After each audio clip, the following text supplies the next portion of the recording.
Okay, today we're going to try to illustrate for you how much holiday time you get in America or Denmark.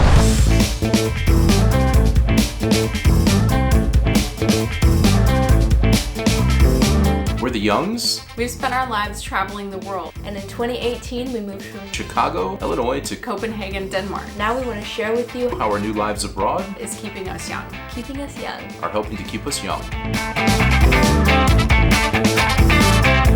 We had this tax video a couple weeks ago that everybody's lots of really good engagement. Very interested in. A lot of things have come from that. We are going to make subsequent videos to highlight and discuss some of the other topics we didn't have a chance to cover there. But one of the things that came up a little bit was vacation time. So we thought we'd talk and compare. And I, with my U.S. soccer scarf, am representing America in this case. And me with Denmark. And we have a deck of cards. Yep. And each of these deck of cards is meant to represent a week in holiday time that we get. But let's count and make sure we actually have all the cards because we haven't used these in a while. No. So let's just shuffle them back. Should have, there'll be some kind of hand at the end. All right, so I have a beer because I'm representing America, and I'm going to probably be disappointed with how much holiday time I have in the end of this. And I have a whiskey, because why not? Yeah. So the idea is that each card is going to represent 1 week, and we're going to deal out how many weeks we have and see who has the best hand at the end and the most cards. Yes. And you can start with Denmark. I'm going to start with Denmark. And as we've learned, here in Denmark, you get 5 weeks by law of vacation. So here's 1, 2, 3, 4, 5. And that's like super unheard of to me. Yeah, and I got to make one quick note. I'm not going to look at your cards. No.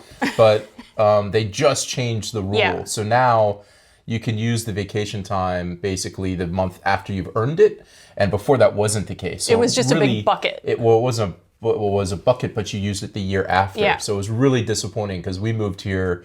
I started working in April of 2018. All the time that I earned in 2018 had to sit, and I couldn't use it until 2019. So I had to be here a whole year before I could really take time off. But that's paid vacation, and you could still take time off during that time. It just I wouldn't have been paid. Didn't get paid. So it's time for me to start drinking because there is no law in America for an employer to give you any vacation time. You get now, nothing. of course, you get some, but there's no law. So let me go ahead and drink. Yeah. Which I think some people find that surprising that there is no rule. Up to the employer. Yeah, they don't have to give you anything. So as employers do, you typically do get some time. And the average is 2 weeks to first start. When you first start, 2 weeks of vacation in the first year. And then it's usually maybe 5 years later, you get another week. And 8 years, 10 years, you get another week. I have a friend, though, who worked for a pretty big company. And he got 1 week the first year, first couple years, which is horrible. And also, you earn it. Yeah. You don't just get it. And so basically, you have to work a full 6 months just to take a week off. And I think the 1 week of vacation is more common than people think. Yeah. So I will say 2, though, because that's what I always had with all my jobs. And Miranda got 2 as well. So I've got 2 in my stack. Yeah. Now, I don't get this, but Josh does. And I think quite a few other people do, is they get an extra week here in Denmark. I think it's between Christmas and New Year's, No, it's not any time. It's just, it's any time. It's not a specific an time extra of week. year. Just so 1 extra week. Extra week, which I'm already a bit angry, I'll be honest. So now public holidays, which is also time off. In the U.S., typically you get 10 days for holiday. This is, again, just salaried employees. It's very different if you're an hourly employee. So I'm going to say 2. Sometimes it's 8, but it's easier because I'm not going to cut my cards. And we'll say 2 because typically it's 10. And I was at one job in D.C. where some federal holidays people take that others don't take. So like Columbus Day and President's Day isn't the case everywhere, but we get it in DC because we worked in basically where the government was. Yeah, we get a lot. I worked for another job where we had 10 days, but 8 were set, like Christmas and New Year's and things like that. Yeah. And then 2 were floating. So if you were, if you had like a religious day you wanted to take off, you could use it for that. But the other thing that's very different that you're about to learn when she describes Denmark is in America, this is the Danes need to drink for this one. If the holiday falls on a weekend, it gets moved to the closest workday. So if there's Yeah. a Christmas is on you a still get Saturday, you get Friday off. Yeah. If 4th of July is on a Sunday, you get Monday off. So you still, no matter what, get all those days. And as she's about to describe in Denmark, Yeah, and so here you don't get anything. If it falls on a Saturday or a Sunday, you're just out of luck. So, yeah, sorry. but you still typically But get you 2 still weeks. typically get about 8 to 12 holidays. So we'll say two weeks in there.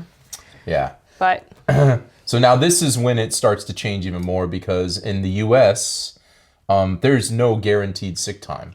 And by the way, up till this point, everything is Nothing up to is the guaranteed, employer. yeah. It's up to you negotiate it or you get what their rules are. And you could get anything from nothing to, I had quite generous by the time I left the U.S. and I had, I think, 6 weeks total off. But for me, sick time, I had 1 week. And that means anything that I get sick. I mean, if I was sick for more than a week, I either have to use vacation time or non-paid time. They have something called the Family Medical Leave Act that if you're out for an extended amount of time, you can take off work and it's just non-paid and you're guaranteed that your job will be there when you get back.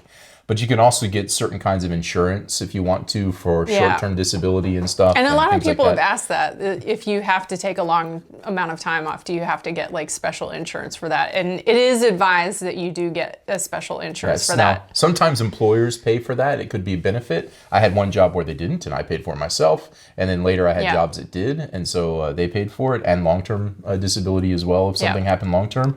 But what I would do is if I could avoid getting sick, then I would use that as vacation time. That's how I rolled. I would try to, but of course, it Not seems every employer lets you do unspeakable that, but to not take sick time when you're sick. But sometimes you don't get much time, and you're trying to do the most to get your time off. And so we would also not use holiday time or vacation time to see family if we could avoid it. Yeah. And we would go on weekends to visit family, or I would take. I'd work remotely for a day or two to visit people so that we could maximize all of our vacation time on real vacation. So we were not typical Americans. We would travel overseas. We traveled a lot. And we'd travel on where there was a Christmas holiday or some other around holidays so that we can take even more days. And in the summer over 4th of July, we'd usually travel because that was one less vacation day we'd have to take. Although we did discover that traveling, that we had some holidays in February and then some holidays in November. That were before Thanksgiving. And it turned out that was a really cheap time to travel anyway. So we would often take, maybe that week in, the first week of November or second week of November, I think. And we used to have Veterans Day off. Yeah, Veterans Day. But now for sick time, this is tough. Yeah, this is hard this because basically it's could be any amount of cards. I'll put down 3 because I feel like you could be out maybe 3 weeks before they say. I'd say 2 because most people aren't going to take 3 weeks. I doubt that. But there's not, massive issues if you have to take some time off. Yeah, I was so weirded out because the couple of times that I've had to take off, I literally didn't know what to do because you're supposed to log it and stuff. And I mean, I do log it on my timesheet, but it's not it doesn't count against any days or anything. So I was like, I don't know how this works. Well, I think what happens, I don't know this, so somebody I'm sure will tell us. But I think what might happen is if there's a certain amount of time, the commune actually reimburses the company and pays for part of it. So you want to log it so that your company potentially can get reimbursed because there's a public way of accounting for the time. Yeah, but it's such a mystery to me because I'm sick. I don't know. I don't have any sick days. What does that mean? Yeah, it's super, it's super really weird. And an interesting thing in Denmark, which you all know, is you can also take, if your child is sick of a certain age, you can take a day off when they're sick to take care of them. Yeah, no. It's reasons to drink. Or you could even take you pretty easily take mental health days and stuff too, which that's not you can't really just call in sick because you're too stressed out in the U.S. That's not a thing. Now this subject we don't know a ton about because Maya is 17 years old. Yeah, it's been a while. And so I don't think we should represent what the maternity leave rules are in Denmark, but I will say that as an observer and my friends at work that have had babies, it seems pretty generous. And it seems like the idea is that you'd be able to spend time with your new family. Yeah. In America, on the other hand, no law, nothing's guaranteed. Nothing. The only law is The Family Medical Leave Act, which I mentioned earlier, can apply to having a baby. And you can, by law, take time off and have your job back. I don't remember the exact duration of time, but your job has to be guaranteed when you return for most salaried jobs. But that's not guaranteed to be paid.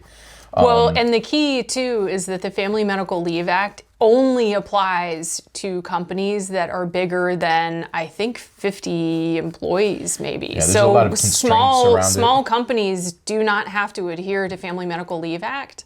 And I know people who went back to work 2 days after they had their baby because they just didn't have the time off. Yeah. So I took Friday off. Maya was born on a Friday. Yeah. I took Friday off, and then we had the weekend. Then I took Monday off, I think. It was a holiday. And then I was back at work. It was Labor Day. I oddly had Maya right before Labor Day. I was back at work. Yeah, you were back. And that was it. And I never took any other time off with Maya. And you took, you actually had a job that gave you time off. Yeah, so I had a job, and I was very thankful that they let me do this because I literally found out 3 weeks after I started at this job that I was pregnant with Maya, which is generally a big no-no. But they let me take 3 weeks off paid, and then I took another 3 weeks off, and then I think maybe I used a week of sick, and then I just took the last 2 weeks off without pay. So I ended up taking 6 weeks. But to be fair, I was ready to go back after 6 weeks. That sounds terrible, but yeah. So that's a big difference as well. All right, so we've kind of divvied this up a bit. I don't know how to. I feel like there should be more. I'm just gonna put a few extra. Well, I think what you should I think you should on the side. Yeah, just like put the whole thing, maybe just.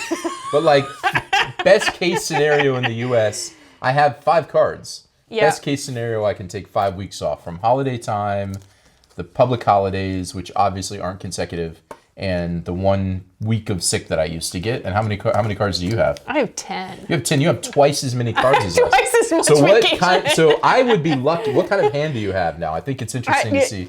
What have we come back with? I think I have a terrible hand. I see a lot of singles. Well, I have 2 4s. In a I have a marriage. pair of 4s.